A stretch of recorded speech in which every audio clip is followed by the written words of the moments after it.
Today is Saturday, the 13th of June, and we are reading from day 164 of the Book of Mysteries by Jonathan Cahn. Day 164, the Zicharyah man.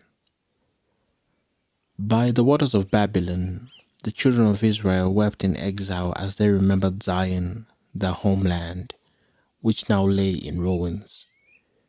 They had turned away from God, broken the covenant, rejected his ways, persecuted his prophets, did and celebrated what was evil, and lifted up their children as sacrifices on the altars of foreign gods.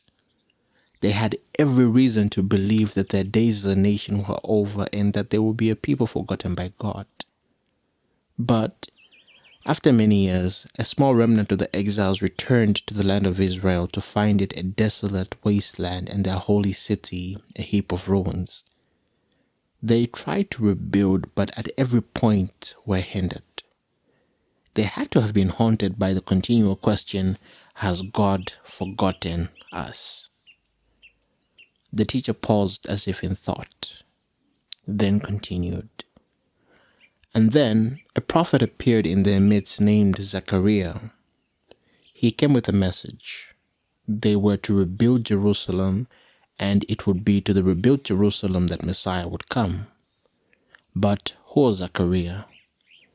A prophet sent by God, I answered.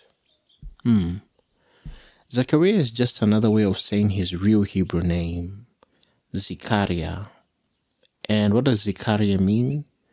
The Yah of Zicharyah means God, and the Zikar means has remembered.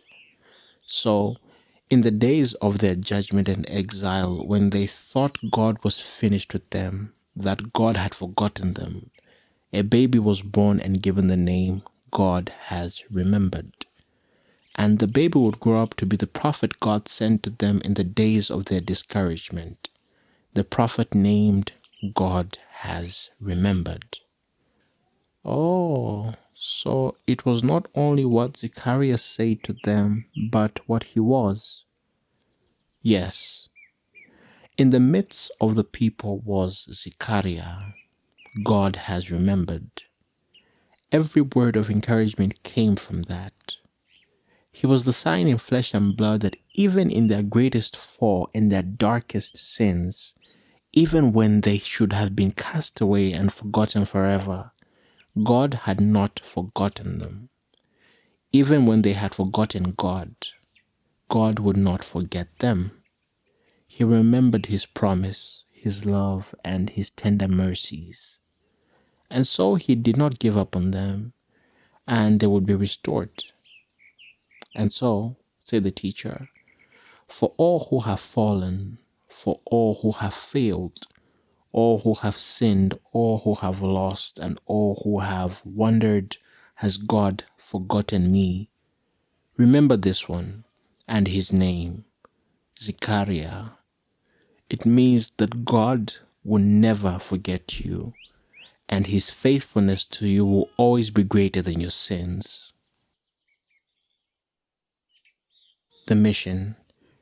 Remember the times when you've fallen, and yet when God didn't give up on you. In view of that, dedicate your life to blessing him all the more.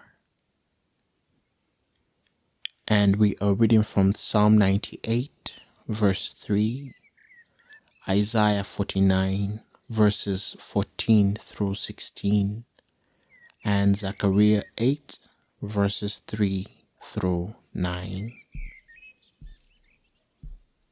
May the grace and peace of God be with you.